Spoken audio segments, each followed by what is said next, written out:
Col bleu, c'est ainsi que l'on appelle les ouvriers. Col blanc, c'est ainsi que l'on appelle les cadres de bureau. Rouge sont ceux qui contestent le monde hiérarchisé.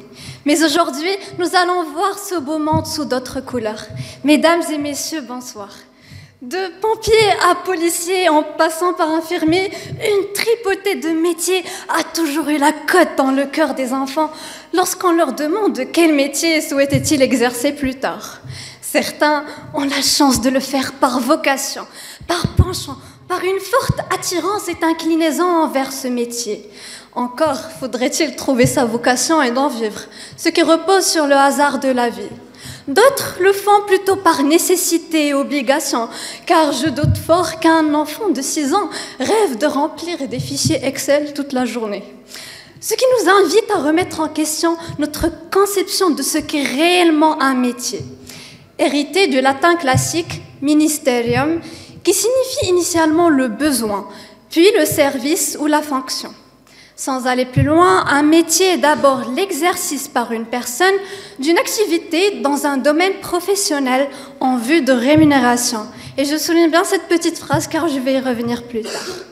Ne soyons pas utopistes et irréalistes. Ne me dites pas que ceux qui exercent les tâches les plus ingrates le font éperdument par plaisir.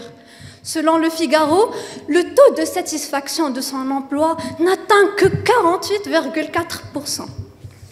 Mesdames et messieurs, l'employabilité, le marché d'emploi, l'ultra-compétitivité, les exigences de la vie en société obligent les gens à s'adapter. Et la nature condamne à disparaître ceux qui ne s'adaptent pas.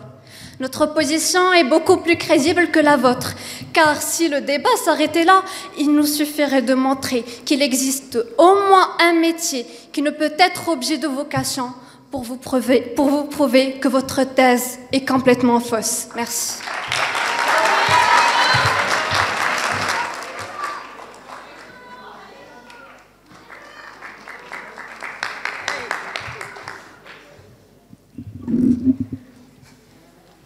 J'ai trouvé le monde trop usuel, un peu trop euclidien. Et j'ai une envie, celle de défier les droites parallèles qui étaient censées ne jamais se rencontrer, d'avoir un angle droit arrondi ou une forme dont la surface serait finie et le volume infini. J'ai eu l'envie de me placer dans une géométrie tout autre, ou du moins dans mon imagination. Ma réflexion sur le sujet a alors pris une dimension non euclidienne. C'était comme si les lettres s'étiraient et que les mots faisaient place à d'autres. Permettez-moi, chère audience, de vous emmener à mon délire, et de mon délire, je ne sais ce qu'il adviendra. Bonjour, mesdames et messieurs. Préparez-vous-y. Dans un moment de contemplation, alors que je sortais d'une certaine torpeur bien douce, je me suis arrêtée sur une chose qui peut paraître bien évidente, mais qui m'est apparue un peu plus complexe lorsque je m'y attardais, l'esprit un peu somnolent. C'est que la nature, rien n'est plus organisé ni plus harmonieux que la nature. J'ai pensé à la petite graine qui renferme tout un patrimoine génétique qui l'avoue à germer lorsque la terre le permettrait. Elle ferait sortir une petite tige, puis une toute première feuille, une fleur et tout un arbre lourd de fruits. Lorsque cette petite graine aura donné tout ce dont son génome était doté, eh bien la tige se courberait d'humilité devant un travail accompli avec une telle perfection. Fin de mon délirium, qui n'avait rien de délirant, vous en conviendrez. Eh bien, voyez-vous, je définis la vocation comme étant telle, comme étant une mission que nous serions amenés à accomplir, une énergie interne qui se manifesterait lorsque l'on écoute son fort intérieur, lorsque l'on obéit à ses inclinaisons et à ses dispositions foncières. Car ce à quoi nous aspirons naturellement fait notre vocation. Je me suis dit, si la nature n'exerce que ce dont elle a été programmée de faire, eh bien, je me suis permise de faire une rapide transposition et de déclarer que la nature faisait de son métier objet de sa vocation. Pourquoi serait-il différent de ce qui est de l'être humain? Qu'est-ce qui l'empêcherait de faire de son métier objet de sa vocation, si ce n'est qu'une peur de vivre ou de ne pas vivre modestement? Lorsque l'homme a pollué, a surexploité la nature, l'a détournée de sa vocation, eh bien, elle s'est retournée contre lui. Et nous voilà, respirons l'air dépourvu d'atomes respirables. Nous voilà rapatriés dans une atmosphère de plus en plus étouffante. Nous voilà détournés Nous voilà suffocants. Il ne dépend que de nous de commencer la quête de soi, de se découvrir et d'arriver à comprendre le rôle que nous devons réellement jouer, d'arriver à trouver nos vraies places dans la société. Heureux sont ceux dont le métier a fait objet de sa vocation. Il nous est recommandé de nous arrêter un instant, de sortir des dimensions plates et fades d'Euclide et de reconnaître que du moins la nature fait de son métier objet de sa vocation. Merci.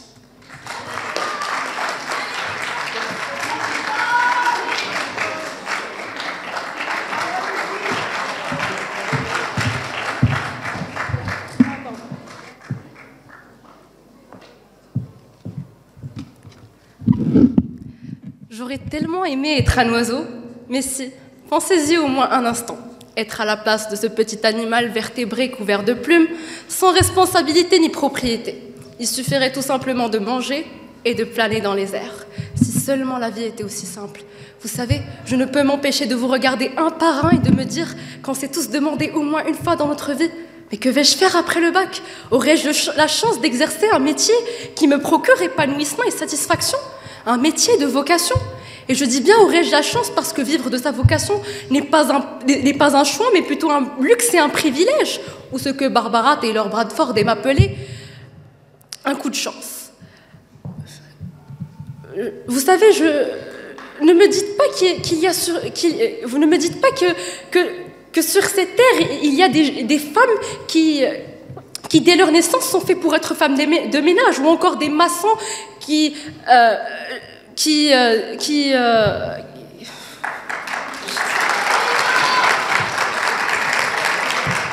travaillent du matin au soir à un rythme effréné pour au final ne pas gagner grand-chose. Vous savez, on rêve de mieux lorsqu'on est jeune. Un peu de bon sens, voyons.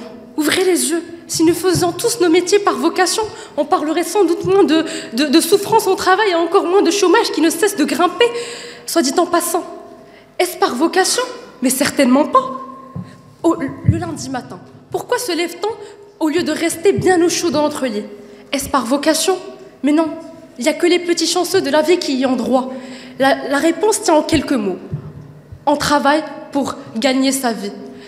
Vous savez, quand je regarde autour de moi, je ne vois plus des personnes qui essayent d'être heureuses, mais plutôt des personnes qui essayent de survivre tant bien que mal. J'ai essayé de comprendre pourquoi la société a ainsi évolué. Pourquoi est-elle devenue plus cynique, plus dure et totalement tournée vers le veau d'or? Pourquoi l'argent est le seul but d'une existence qui finira entre quatre planches? C'est une question à laquelle je ne saurais répondre malheureusement. Mais le fin mot de toute mon intervention sera résumé en une seule citation, celle de Stendhal qui dit, je cite, « Une vocation, c'est faire de son métier sa passion. » Alors j'aurais pour vous une seule question à laquelle j'aimerais que vous me répondiez. Est-ce que tous les métiers sont sujets de passion? Méditez sur cela parce que pour nous la réponse est claire et limpide. Merci.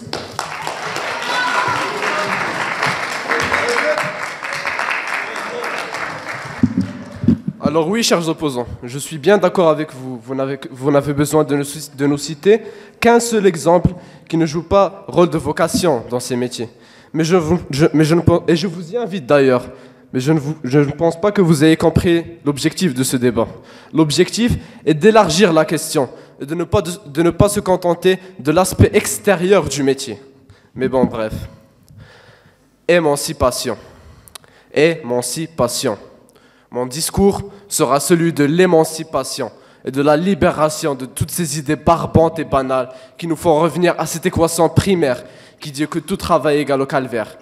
Ces idées qui déresponsabilisent totalement l'homme et qui le poussent à vivre dans une pleurnicherie victimaire constante. Mais n'ayez crainte, chers opposants, je comprends très bien votre prise de position.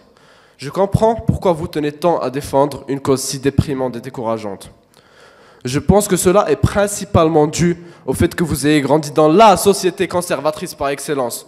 Une société qui a vu passer crise, pauvreté et misère et qui par conséquent a su inculquer à ses générations futures comment choisir la voie de la sûreté, quitte à délaisser celle de la vocation et de la passion. Mais malheureusement, à cause de cet état d'esprit et cette mentalité dont vous plaidez la cause, vous permettez à certains de nos pays voisins de jouir sans aucun scrupule de nos propres talents, qui pourtant, si fiers d'être marocains, n'ont pas eu l'opportunité de s'épanouir intellectuellement dans notre société. Alors, dites-moi, chers opposants, ayez l'audace de me le dire en face, que cela valait le coup de laisser filer des talents tels que Kamel Oudriri, responsable du département d'études de la NASA, ou même Saïd Tagmaoui, l'un des piliers de l'art dramatique hollywoodien. Osez me le dire en face, chers opposants, que cela valait le coup de laisser filer des jeunes femmes marocaines qui ont su transcender toutes sortes de misogynie et qui ont réussi à se hisser au top.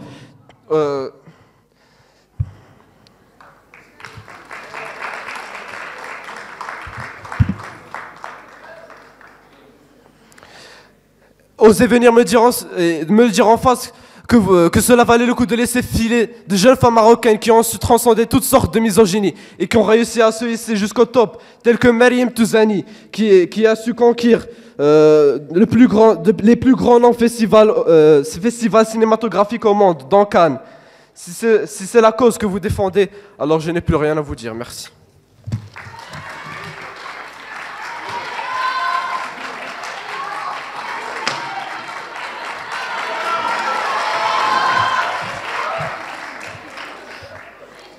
Chère audience, chers opposants, mesdames et messieurs membres du jury, bonjour.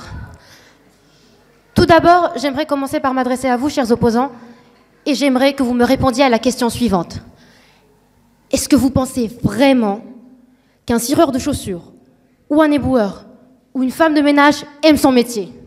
Sérieusement, est-ce que vous pensez vraiment que c'est sa passion, sa vocation, la seule et unique chose que cette personne peut faire pour servir la société? Mais bien sûr, c'est un plaisir que de cirer les chaussures de son supérieur, de ramasser les ordures ou nettoyer la crasse d'autrui, contre un salaire misérable. À moins que ce ne soit uniquement par nécessité. Logiquement, la première hypothèse est plutôt surréaliste, et il me semble que la logique est censée être une notion que vous devriez maîtriser mieux que nous, si je ne me trompe pas. Chère audience, la plupart des gens n'aiment pas leur métier. Les patrons sont agaçants, le travail est fatigant, nos efforts toujours insuffisants. Métier implique travail. Et sachant que la locution latine tripalium, origine du mot travail, désigne un instrument de torture constitué de 3 barres de bois, il est clair que le but principal de cette activité n'est pas de s'amuser. Chanceux et peu nombreux sont ceux qui ont le privilège d'exercer un métier qui leur plaît vraiment. Mais comme vous le savez tous, l'exception ne fait pas la règle. Et pour démontrer qu'une propriété n'est pas vérifiée, il suffit de donner un seul et unique contre-exemple. Mais sans tomber dans le cliché des métiers gagne-pain, j'aimerais vous parler d'un métier, ou plutôt d'une profession pilier. J'aimerais vous parler de gens dont nous avons besoin au quotidien et dont nous aurons toujours malheureusement besoin. Les médecins. Alors là, je vous vois venir. Vous me direz qu'il n'y a rien de plus noble que de se saigner à soigner les autres. Détrompez-vous. Chère audience, comme vous l'aurez remarqué, les médecins ne sont plus ce qu'ils étaient auparavant. S'il y a quelque temps, les médecins consacraient leur vie à en sauver d'autres, et ce uniquement par amour de la médecine est devenue de nos jours une activité purement lucrative. Et les médecins ont transformé leur serment d'Hippocrate par lequel ils juraient de porter secours à toute personne en danger, quelle qu'elle soit, en serment d'hypocrite, et ne jurent plus que par l'argent. Soyons honnêtes, quelle est la première chose qu'on vous demande à votre arrivée à une clinique? Un chèque de garantie. Faute de quoi, vous pouvez aller mourir dans un coin, faute de soins. Et croyez-moi, nous sommes le cadet de leurs soucis. Chère audience, j'ai vu les plus beaux esprits de ma génération détruits par la folie, tout comme Alain Gisbert. Mais ce ne sont ni les drogues ni le vice qui sont la cause de la déchéance de la mienne, mais plutôt une passion fatale, une passion immorale, une passion qui a mené ma génération à la perdition. Nous n'avons plus ni principe, ni morale, ni vertu, mais tout simplement une obsession lâche qui nous hante. L'argent. L'argent est l'hymne du succès. L'argent est la raison pour laquelle nous vivons. Nous sommes comme Pygmalion. Nous avons créé Galatée et maintenant nous en sommes amoureux. Nous sommes perdus dans notre vénalité, notre vanité et notre cupidité. Chers opposants, si vous saviez à quel point j'aimerais vous donner raison, si seulement vous aviez raison. Vous me parlez d'un pays merveilleux où tous et toutes serions heureux. Vous me parlez d'un idéal, d'un monde utopique qui n'existe malheureusement que dans notre imagination. L'idéal est de loin mon mot préféré, car il n'a pas vraiment de sens et il exprime des idées abstraites sur lesquelles on peut bâtir des nations parfaites. À la première fissure dans l'idéal, tout le réel s'y engouffre. L'idéal d'une nation est le reflet de ses aspirations. Mais quelles sont nos aspirations? Sont-elles vraiment nobles? Malheureusement non.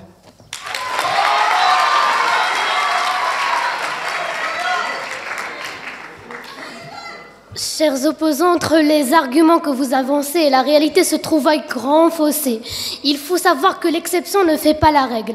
Vous pouvez nous citer 1, 2 ou 3 métiers qui ne font pas objet de vocation. On peut vous citer plus d'ailleurs, mais cela ne prouve pas l'exactitude de votre thèse. Alors, la vocation, c'est le bonheur d'avoir pour métier sa passion. Cette citation de Stendhal, que vous avez cité lors de vos interventions, l'une de vos interventions, m'a laissé penser à l'origine du travail. Pourquoi travaille-t-on? Est-ce nécessairement pour gagner sa vie? Dès le début de la création, l'homme a dû travailler. Ce n'est pas moi qui l'invente, mais c'est l'histoire qui le prouve. Nous devons donc être pleinement convaincus que le travail est une réalité magnifique qui s'impose à nous d'une manière inexorable, à laquelle nous sommes tous soumis d'une manière ou d'une autre. Bien que ceux qui s'en exemptent doivent retenir ceci. L'homme est né pour travailler comme les oiseaux pour voler. Ce travail ne peut être pleinement exercé que si il est fondé sur la vocation et la passion. Nous devons donc absolument admettre qu'il existe une grande corrélation entre la vocation et la profession. On peut dire alors que la vocation est ce phare à l'horizon, qui nous guide vers la bonne voie et qui nous aide à prendre des décisions. C'est cette sorte de motivation qui nous laisse croire en nous et en l'avenir. À cela, vous me répondrez que bien des siècles se sont écoulés et que ceux qui pensent ainsi sont bien peu nombreux, que des personnes ou bien que certains sont mus par des motivations très diverses, les uns par l'argent, d'autres par une famille à entretenir. Eh bien, je vous réponds que ces gens envisagent leurs occupations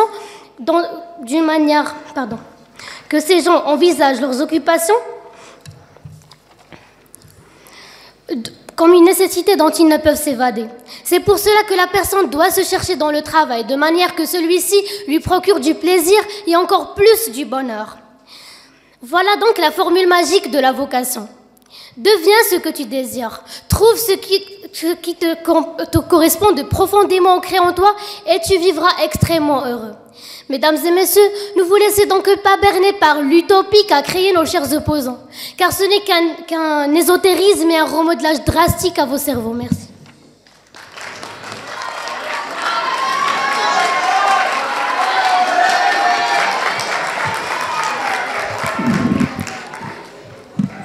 Mes chères demoiselles, il faut savoir une chose. Si l'on vous cite des exemples, ce n'est pas à cause de n'importe quelle raison.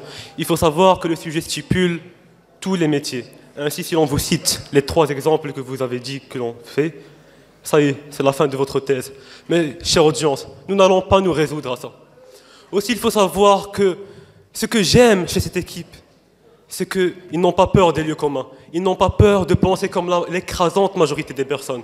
Oui, car dire que tous les métiers sont à vocation, c'est beau, c'est joyeux, c'est bon enfant. C'est ce que l'on a envie de penser. Mais est-ce la réalité? Nous en doutons fort et nous allons vous prouver la véracité de notre position.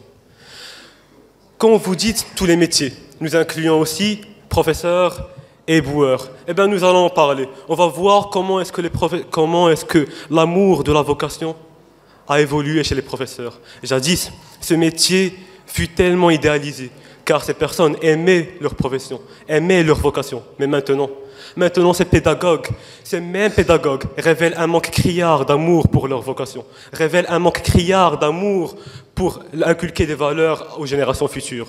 Quant à les boueurs, vous savez quoi? Vous avez raison. Oui, vous avez raison. N'est-ce pas le rêve, n'est-ce pas le comble pour tout concitoyen qui se respecte?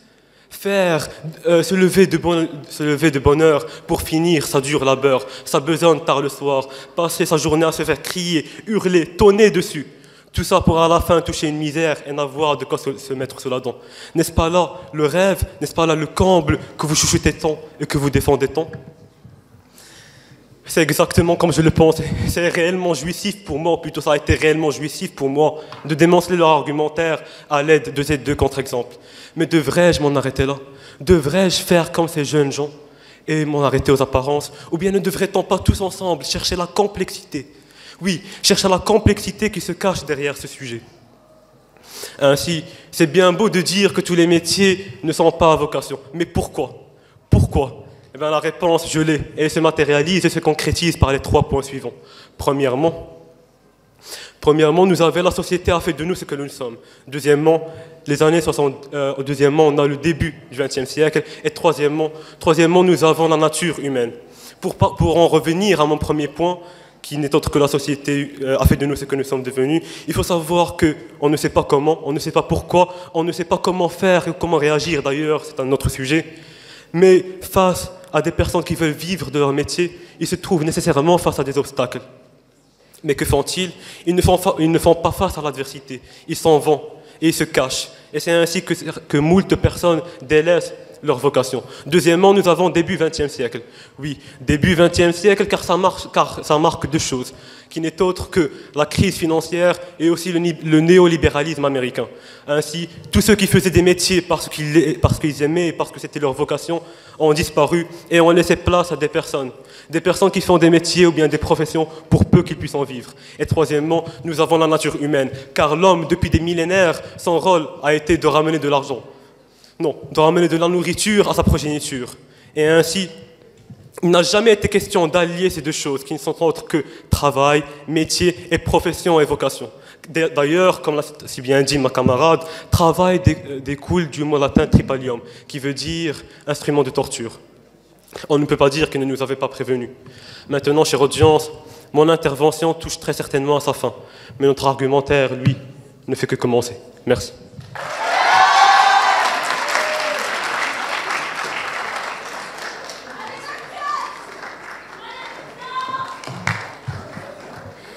Chère audience, honorable jury et partisans, bonsoir. Au fur et à mesure, je constate que notre vie n'est qu'un ensemble d'équations qui forment notre système d'évolution. À chaque moment, nous nous retrouvons face à des problématiques. Nous résolvons des solutions et nous découvrons des nouvelles expressions et valeurs des X et des Y. Des X. Quelle est la relation qui existe entre les X et notre sujet? C'est la question qu'on se pose, n'est-ce pas? Je m'explique. Les X dont j'ai parlé ne s'agissent pas juste d'une valeur numérique ou d'une expression algébrique, mais bel et bien d'une vérité, d'une réalité et d'une relation qui lie chacun de nous avec son entourage, sa nature, son avenir et son passé. Dites aussi quel est l'accord entre l'âme et le corps. Chère audience, honorable jury, nous voilà encore une autre fois assemblés, réunis dans cette salle. Je suis derrière ce pupitre, un pupitre qui a connu plusieurs dilemmes et qui a aidé à trouver à chaque solution l'équation qui lui convient. Mon objectif et celui de mes camarades est donc de prouver la justesse de notre position et de trouver la relation qu'il y a entre la profession et la vocation. En utilisant un langage mathématique, trouvons le fameux X en fonction des Y. Et pour cela, je vous propose un petit jeu. 3 candidats de 3 types de personnalités différentes contre 3 professions ou 3 métiers. L'architecture, le commerce et la médecine. Et je commence. Et essayons d'attribuer chaque métier au candidat qui le mérite. Reda, un bon négociateur et un génie en ce qui concerne les maths. Neda, une jeune fille qui se distingue par son amour envers les autres et son côté social. Alors que Rim, doué en dessin, est distingué par sa créativité et son côté artistique. Un moment de réflexion et je commence. Il est évident que Reda, notre bon négociateur, sera intéressé par le commerce, ainsi que Rim, notre artiste, fera le bon choix en intégrant les classes d'architecture. Ainsi que Neda fera un bon objet d'un nouveau médecin au futur. À votre avis, sur quoi je me suis basée? Mais eh bien, je me suis basée tout simplement sur la vocation. Comment ça? En attribuant chacun à le métier qui lui convient. Et je vous assure, chers partisans, que ces gens auront la même conception, car la vocation, c'est un état non identifié qui transcende notre passion, notre passion, notre profession et aussi notre carrière. C'est notre carrière. C'est simple, notre carrière, c'est un objectif dont on peut s'en débarrasser. Elle est simplement notre pourquoi. Chère audience, honorable jury partisan, soyez sûrs et certains qu'on ne peut jamais contredire notre vocation. Et en osant dire que tous les métiers ne peuvent être l'objet de vocation, nous éliminons sa fonction et sa présence dans notre vie. Et par conséquence, nous détruisons notre profession, future passion, mais surtout notre bonheur.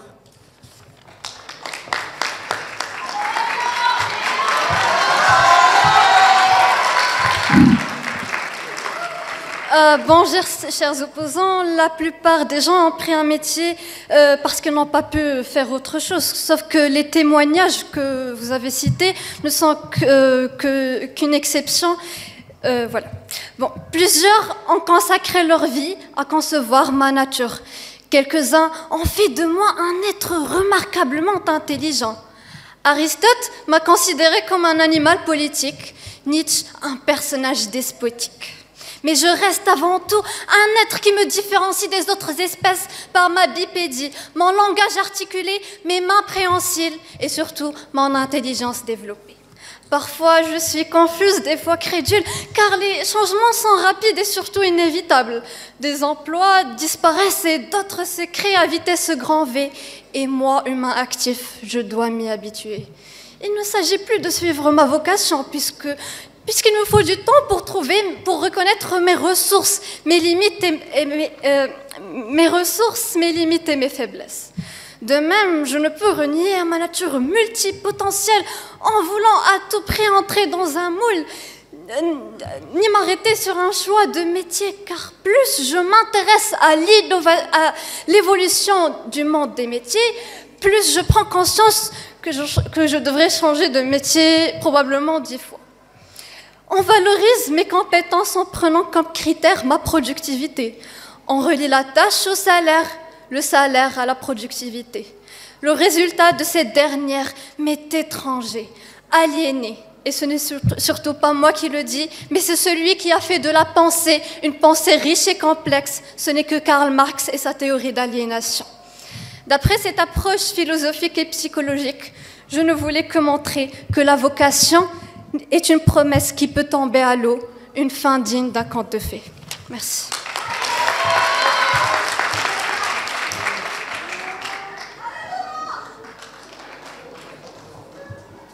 Je me sens très très chérie par mes chers opposants et je pense qu'ils n'ont pas très bien compris le sujet parce qu'ils affirment que tous les métiers ne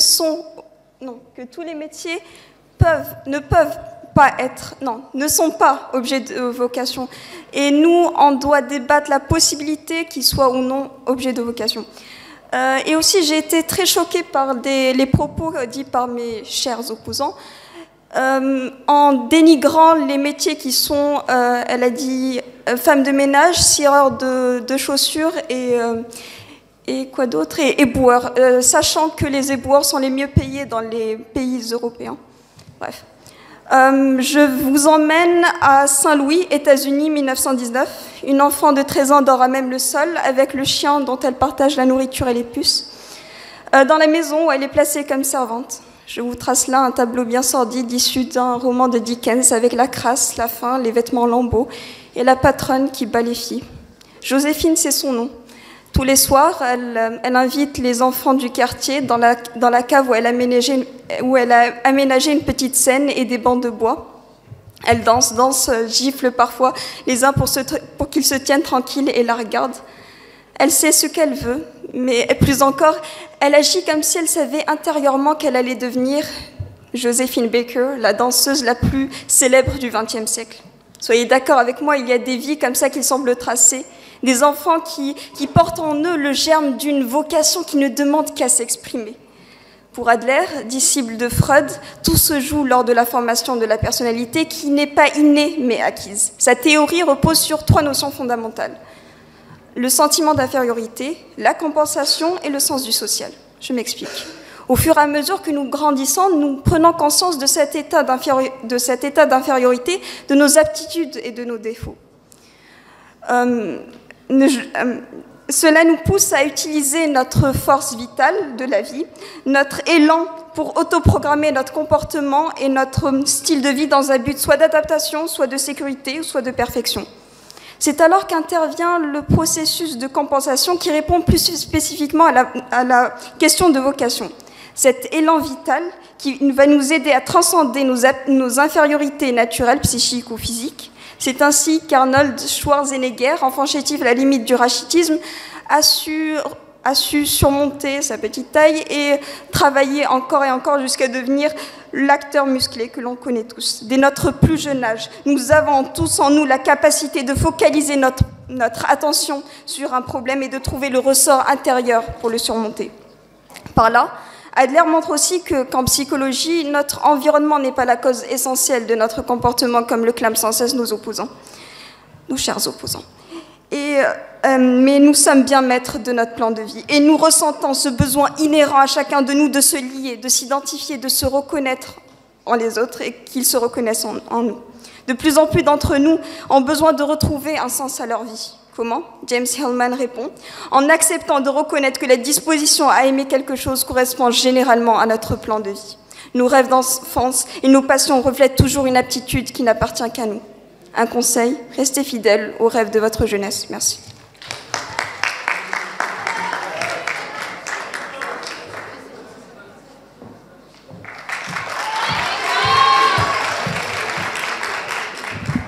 Alors, tout d'abord, je n'ai jamais rabaissé les métiers tels que femme de ménage ou maçon ou quoi que ce soit. Je pense que vous devriez réviser un peu la définition de vocation, parce que dois-je vous rappeler qu'une vocation ne doit pas seulement satisfaire la personne en question, mais aussi la communauté et la société. Alors comment voulez-vous que le métier de femme de ménage soit une vocation quand la société elle-même le stigmatise et le rabaisse ? Voilà, tout simplement. C'est aussi simple que ça. Vous savez, quand j'écoute vos arguments, me vient à l'esprit cette comptine qui m'a tant bercée quand j'étais jeune. Je parle bien de la petite souris verte et de ces messieurs qui, si sensés, si réfléchis, qui vous représentent bien parfaitement, je trouve. Parce qu'ils veulent nous faire gober qu'on peut transformer une souris verte en un escargot tout chaud juste en la trempant dans de l'eau et de l'huile. Et vous, là, qui voulez duper cette audience avec votre argument du « je peux rendre ma vocation, je peux rendre mon métier une vocation en moins de 3 jours », mais c'est totalement pas crédible, je dirais. Alors, ça de 2. De 3, je pense que vous êtes très mal placés pour parler d'utopie, parce que tout simplement, vous êtes les personnes qui confondez entre 2 notions totalement paradoxales, celle du concret et de l'abstrait, celle de la théorie et de la pratique, celle de l'idéal et du factuel. Je suis désolée, mais votre monde est totalement et foncièrement illusoire et fantaisiste à souhait. Vous faites l'amalgame entre ce que le monde est et ce qu'il est censé être. Et j'espère vraiment qu'un jour vous saurez faire la différence parce qu'elle est tout de même flagrante. Merci.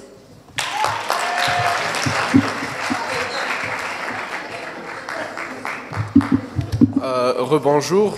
Alors oui, chers opposants, je m'y attendais très bien. Je m'attendais au fait que vous auriez cité comme métier éboueur. Et d'ailleurs, j'avais anticipé le fait que vous n'auriez pas élargi la question. Parce que moi, quand je vois un éboueur, je vois une âme philanthrope qui contribue au bien commun. Et je ne vois pas seulement une personne qui ramasse des saletés. Et ces dernières valeurs font objet de vocation pour des millions de monde autour du monde, si ce n'est des milliards.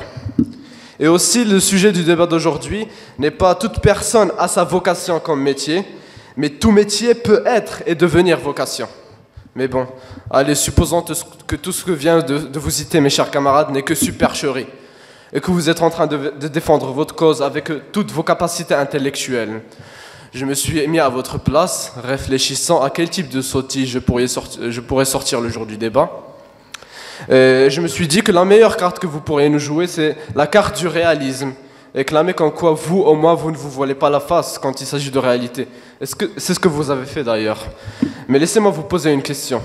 Y a-t-il plus réaliste que les mathématiques? Non? Alors laissez-moi vous prouver par A plus B que votre raisonnement est totalement fallacieux. Avez-vous déjà entendu parler de l'identification? Pour ceux qui ne savent pas, l'identification est un raisonnement mathématique qui dit que deux polynômes sont égaux si et seulement si les coefficients de leurs termes de même degré sont égaux. Vous me direz, quel est le rapport avec le sujet d'aujourd'hui? Alors c'est très simple.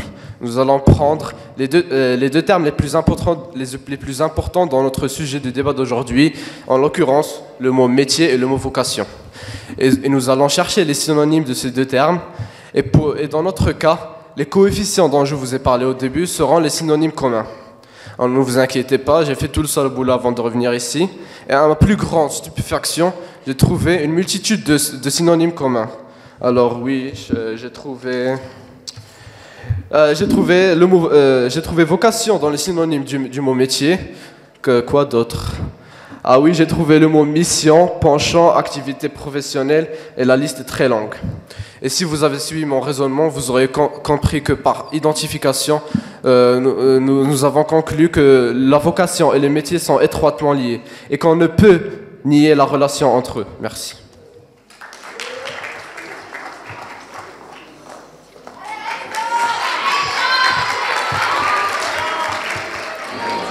Nos parents, nos professeurs et notre conseiller d'orientation, tous nous posent la même question.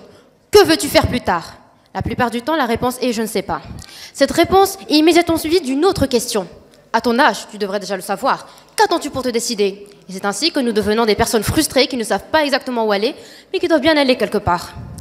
Mais rassurez-vous, la psychologie positive qui étudie les fondements du bien-être mental et du bonheur affirme que personne n'a une seule vocation vitale et que contrairement à ce qu'on pense, tout le monde n'en a pas. Et le plus important, vous pouvez vivre sans vocation. Bien évidemment, certains d'entre nous ont toujours su ce à quoi ils voulaient dédier leur vie. Mais ce n'est pas le cas de la majorité. Au quotidien, nous jeunes lycéens sommes confrontés à des choix cornéliens et à un âge où nous sommes incapables d'en mesurer l'envergure. En quatrième déjà, on choisit notre filière, sciences ou lettres. Et après le bac, il faudra prendre la grande décision. À quoi allons-nous consacrer le reste de notre vie? Nos parents, nos familles en général et nos amis influencent nos choix, car nous avons besoin de rester proches d'eux et de sentir que nous appartenons à un groupe. Par ailleurs, la satisfaction au travail ne dépend pas seulement de la vocation, mais d'autres facteurs, tels que les conditions de travail, le salaire, la conciliation vie personnelle-travail et la projection d'avenir.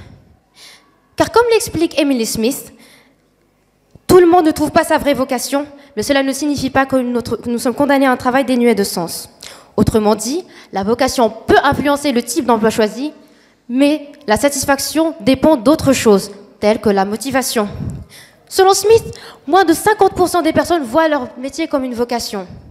Mais cela ne les empêche pas d'être heureux, car elle leur permet d'avoir une vie sociale intéressante, en plus d'un train de vie agréable. Dans ce sens, Smith explique que l'attitude idéale serait de se souvenir constamment de l'objectif global de l'entreprise. Le meilleur exemple serait une histoire arrivée à John Fitzgerald Kennedy, lors d'une visite à la NASA en 1962. Il aurait rencontré un concierge qui lui aurait répondu que son métier était d'aider à emmener un homme à la Lune. De plus, il est aussi possible d'être heureux au travail, de ne pas être heureux au travail, même si on travaille dans ce qu'on aime le plus. Merci.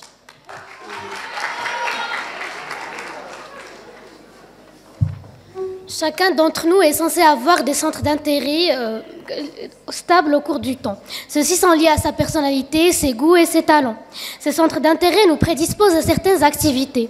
Demandez à M. Chedati, que je salue au passage, il vous confirmera que celui qui a la fibre sociale sera porté vers des métiers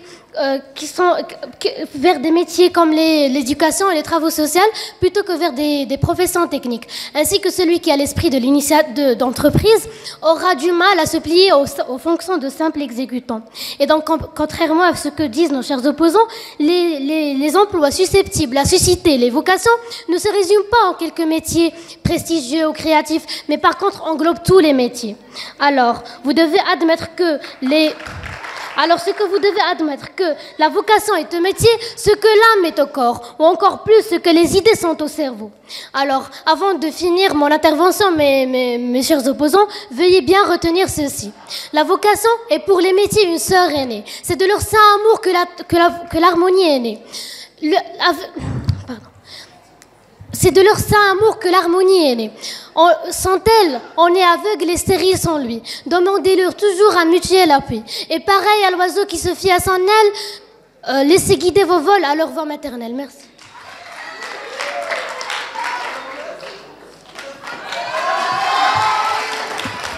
Chère audience, je vais vous faire une petite confidence. J'ai fait un rêve. Oui, le rêve où toute personne dans cette salle pourra dire « on y est arrivé, on a fait de notre vocation un métier et de notre passion un gagne-pain ». Mais est-ce que ce jour verra le jour? Non, mais est-ce que ce rêve verra le jour? Jamais.